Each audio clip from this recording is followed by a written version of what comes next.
Welcome back to Cryptographics, and today we're going to go over part 2 of our series on Hedron, the sleeping giant. In part 1 of this series, we discussed what Hedron is, how it functions, as well as how it could help and be helped by Hex over time. If you have not watched that video, go to the link somewhere on this screen, somewhere here, and watch it before watching this video. You will need the information there to grasp the content in this video.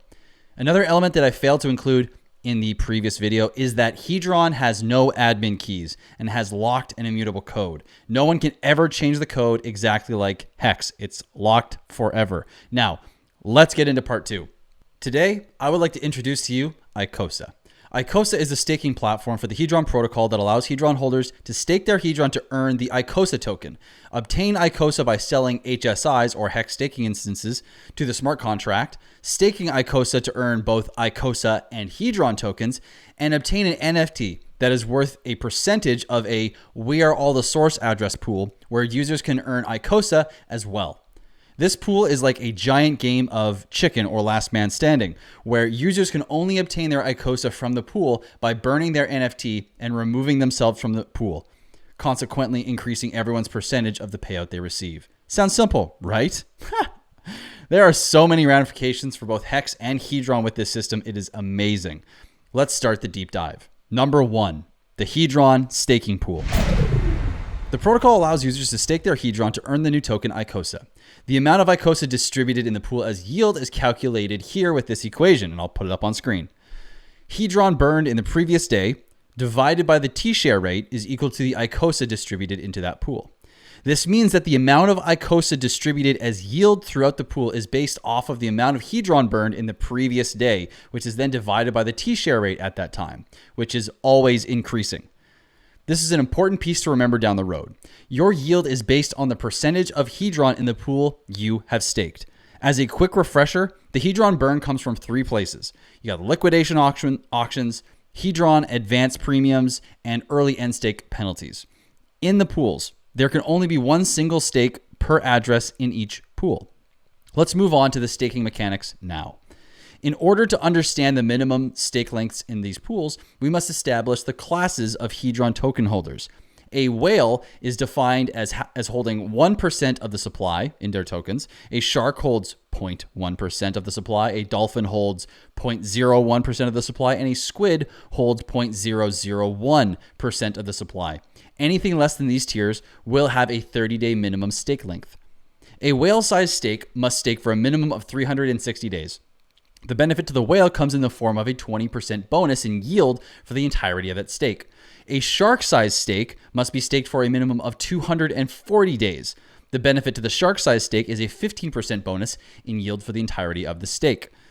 A dolphin-sized stake must stake for a minimum of 180 days and gets a bonus of 10% yield over that period. And finally, as far as the minimums and bonuses go, a squid must stake for 90 days and receives a 5% bonus for serving the minimum. Again, everyone else must serve for 30 days as a minimum without bonus. These bonuses are received at the end of the stake. However, stakes themselves can be diluted or increased in the percentage of supply a stake has at a given time. Due to Hedron having inflationary mechanics as well as deflationary mechanics, the supply can swing higher or lower over time. In the case where the inflation outpaces the Hedron burned or the deflation, it is possible that any tier of supply holder could be knocked down into the lower tier. This reduces their bonus they receive at the end of their stake, but does not lower the required minimum time to serve. A user can also be diluted due to a brilliant mechanic in the staking pool, the ability to add to a stake at any point. The only catch to this is that the minimum stake length is reset anytime the stake is added to. This means that users can both increase their own positions in the pool at any time and get knocked down by other users at any time. It solely depends on what happens with the total supply. This is also a way to combat being diluted to a lower rank and reset the minimum to a lower period by adding to your stake. Conversely to being diluted, if Hedron supply deflates at a rapid rate, stakers could be moved up a tier and have their bonus increased. The minimum time they must serve in the stake does not change until either the stake is over or the user adds more funds to reset the stake time. So, what happens if a staker ends their stake early? If a staker serves 50% of their stake and ends it, they will receive 50% of their principal and 50% of their ICOSA rewards. This applies to all percentages from 1% to 99%. If a staker completes the minimum stake length, they do not have to end the stake if they do not wish to. They can allow the stake to continue for as long as they wish to keep earning ICOSA based on a percentage of the pool they hold, and will still get the bonus at the end of the stake whenever they choose to. The bonus will only be reset when the stake ends or more tokens are added to the stake. So what happens to all the ICOSA and Hedron collected in the penalties from an emergency end stake? Well, 50% of the Hedron collected is burnt out of existence, whereas the other 50% of Hedron is sent to be distributed into the ICOSA staking pool. The ICOSA from penalties is distributed evenly to all three pools, Hedron, ICOSA, and the We Are All the Source address staking pool as well. So it is very important to understand that while you can add to your stake in the pool and the stake minimums are much shorter than what can be staked with Hex, you must serve the entire length without incurring penalties to your principal. Very different from Hex. Let's move on though now to number 2. Obtaining ICOSA and supply mechanics. Before we talk about the ICOSA staking pool, let's dive into exactly how you can get ICOSA without staking Hedron. The ICOSA platform has what's called HSI buybacks, where users can sell an HSI to the smart contract and in exchange receive a certain amount of ICOSA. There is more to these buybacks, but for now, we will only cover the function of minting ICOSA here. The amount of ICOSA minted is based on this formula, which I'll put on the screen now. Borrowable amount of Hedron divided by the T-share rate is equal to the ICOSA output. This equation means that the amount of advanceable Hedron the stake can mint is divided by the current T-share rate to give the number of ICOSA you will receive. So, if you have a single T-share 5555 stake, the borrowable Hedron will be 5,555,000 and would be divided by the current T-share rate of 22,903.2 at the time of writing. There is a catch though. In the program's Solidity, which is used to write the code, the program does not read decimals. So the way Solidity sees the T-share makes the share rate have an extra numeral in its number. Normally, the T-share is currently, like we said, around 22,903.2 hex at the time of writing, and the Solidity program cannot say decimals, so it reads the share rate as 229032. So our new math looks like this.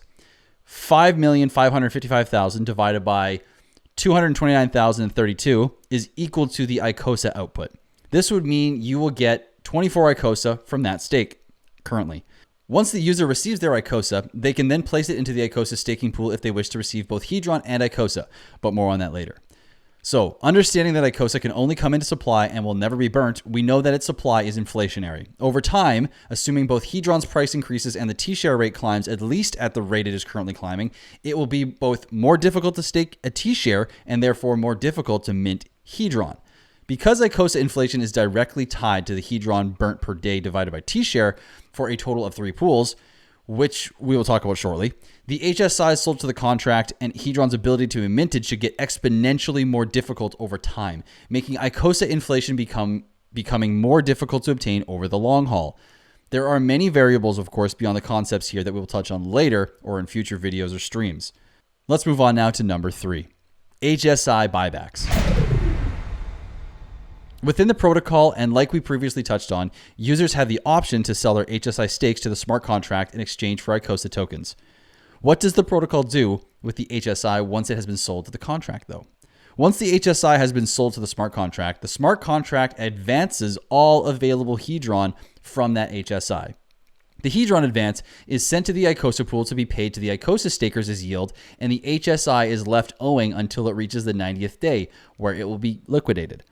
This pays Hedron to stakers who are locked up and cannot touch the Hedron until their stake has ended and forces Hedron to be burnt out of supply in the liquidation auction. So, by converting your HSI to ICOSA, you are gaining access to the ICOSA pool immediately without staking or market buying. You are forcing Hedron to be burnt in 90 days, and you are locking up the advances for a period via the stakers. And finally, reducing sell pressure with the inflation. Of course, this may not make sense forever. Over time, the cost of a T-share could rise dramatically, which is honestly expected, and to the point where the value of an HSI would net you less ICOSA in a buyback than it would if you used that same dollar value to buy ICOSA on the open market. This is an arbitrage point that will allow ICOSA to help pull Hex's price upwards. The arbitrage cycle would go like this. If an HSI gets more ICOSA than buying on the market for the same dollar value, it makes more sense to buy HEX, stake it, and mint ICOSA to sell for more HEX. You then continue this cycle until there is no more price difference between ICOSA from an HSI and the market price. If you can buy more ICOSA on the market versus the same dollar value spent on an HSI, then it will make more sense to buy ICOSA off the market rather than mint through HSIs. This cycle ensures that ICOSA will always pull the price of HEX up and will incentivize users to pull the price of ICOSA up, which creates a positive feedback loop. Eventually, there should be a rough equilibrium maintained roughly over time between the two in value per dollar spent. This loop also affects Hedron. When more HSIs are sent to auction, more Hedron is burnt out of supply to buy the liquidations. This reduces the amount of sell pressure on Hedron. As you can see, this is a very complex system with many intricacies that create an immense amount of game theory that we'll later dive into, and we haven't even covered the two remaining aspects to be introduced, the ICOSA staking pool and the We Are All the Source Address NFT pool. In order to complete the understanding of the system at its base mechanics, we will continue our deep dive in part 3 of this series in the next video. Before we go though, again, I need to give an absolutely massive shout out to the entire ICOSA Telegram chat. They're the sole reason why every single one of the parts of this series is able to come out and have the amount of information packed into it in detail that it does. These guys are incredible. So huge thank you again to everyone in the chat, including Nomad, Crypto Sloth, the founder, Alex, Enigma, Blue, and again, many, many, many others. So thank you guys for all of your help on this. And thank you if you're still watching. I hope you've enjoyed this video. If you have and you want to book a call to discuss how this might be something you want to look into a little bit more, go to cryptographics.com and you can book a call to talk one-on-one with me there. If you'd like to support the channel, there's other ways as well. There's a donation link. You can join the YouTube memberships. You can also go and buy some merch on the cryptographics.com website. And really though, I would love for you to smash that subscribe button. Drop me a comment with what you thought about the video and give it a like as well. Finally, there are scammers in the comments. If it doesn't have my highlighted cryptographics name bar, it's not me. It's not me talking to you and trying to get you to go to WhatsApp. So again, thank you so much for watching, and we'll catch you very soon in part number 3. Peace.